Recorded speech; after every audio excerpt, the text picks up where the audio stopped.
তুমি কি জানো, কষ্ট সবসময় শাস্তি নয়, অনেক সময় কষ্ট আল্লাহর ভালোবাসার সবচেয়ে বড় প্রমাণ।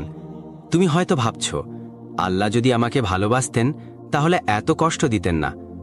আজ আমরা জানব সেই 4টি কষ্ট যা আল্লাহ কেবল তার প্রিয় বান্দাদেরই দিয়ে থাকেন।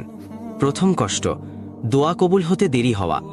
তুমি হয়তো অনেক দিন ধরে দোয়া করছ, কিন্তু এখনো কবুল হচ্ছে না।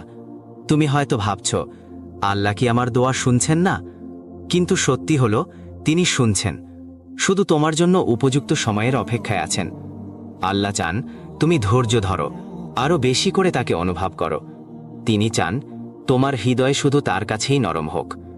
দ্বিতীয় কষ্ট, ঘন ঘন পরীক্ষা। জীবনে একটার পর একটা বিপদ আসছে, চারদিক থেকে হতাশা তোমাকে ঘিরে ফেলেছে। এটাই আল্লাহর ভালোবাসার প্রমাণ। ঠিক যেমন আগুনে গলে সোনা খাঁটি হয়, তেমনি কষ্টে একজন মুমিন পবিত্র হয়। আল্লাহ যখন কাউকে ভালোবাসেন, তিনি তাকে বারবার পরীক্ষা করেন, যাতে সে আরও পরিশুদ্ধ হয়। তৃতীয় কষ্ট, প্রিয় জিনিস কেড়ে নেওয়া। তুমি হারিয়েছ ভালোবাসা, কাজ, অর্থ কিংবা কোনো মানুষকে। হয়তো ভাবছ, কেন? আল্লাহ জানেন, হয়তো সেই জিনিসটা তোমার জন্য ক্ষতিকর হয়ে যাচ্ছিল, তাই তিনি তোমার পথ পরিষ্কার করেছেন, যেন তুমি আরও ভালো কিছু পেতে পারো।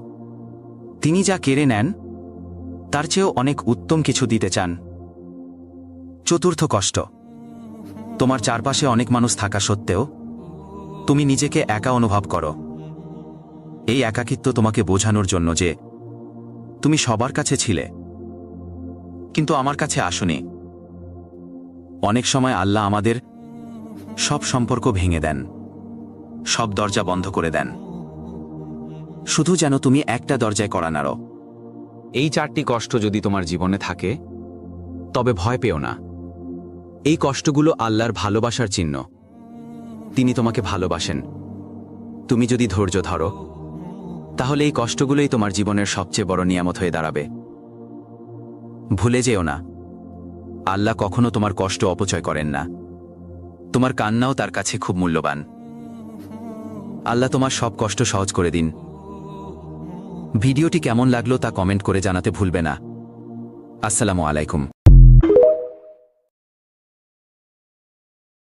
তুমি কি জানো, কষ্ট সবসময় শাস্তি নয়, অনেক সময় কষ্ট আল্লাহর ভালোবাসার সবচেয়ে বড় প্রমাণ। তুমি হয়তো ভাবছ, আল্লাহ যদি আমাকে ভালোবাসতেন তাহলে এত কষ্ট দিতেন না। আজ আমরা জানব সেই 4টি কষ্ট যা আল্লাহ কেবল তার প্রিয় বান্দাদেরই দিয়ে থাকেন। প্রথম কষ্ট, দোয়া কবুল হতে দেরি হওয়া। তুমি হয়তো অনেক